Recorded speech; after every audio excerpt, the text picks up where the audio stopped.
পাকিস্তানের আজাদ কাশ্মীরে সামরিক হেলিকপ্টার বিধ্বস্তের ঘটনায় প্রাণ হারানো 22 জন সেনা কর্মকর্তার জানাজা সম্পন্ন হয়েছে।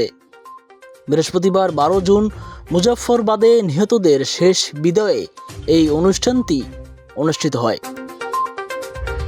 জানাজায় অংশ নেন নিহতের পরিবারের সদস্য, স্থানীয় বাসিন্দা এবং বেসামরিক ও প্রশাসনিক কর্মকর্তারা।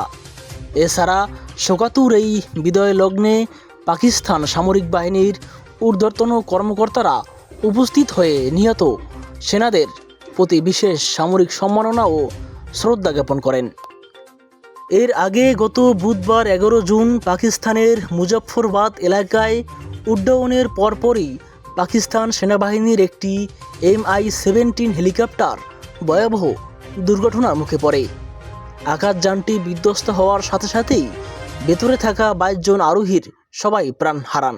প্রাথমিক তদন্তের পর সামরিক সূত্রগুলো জানায়, মূলত উড্ডয়নের সময় হঠাৎ দেখা দেওয়া যান্ত্রিক ত্রুটির কারণেই এই মর্মান্তিক দুর্ঘটনাটি ঘটে। তবে দুর্ঘটনার নেপথ্যে অন্য কোনো কারণ আছে কিনা তা খতিয়ে দেখতে ইতিমধ্যেই একটি উচ্চ পর্যায়ের তদন্ত কমিটি গঠন করেছে কর্তৃপক্ষ। এই মর্মান্তিক ও আকস্মিক সেনা নিহতের ঘটনায় পুরো পাকিস্তান জুড়ে শোকের ছায়া নেমে এসেছে।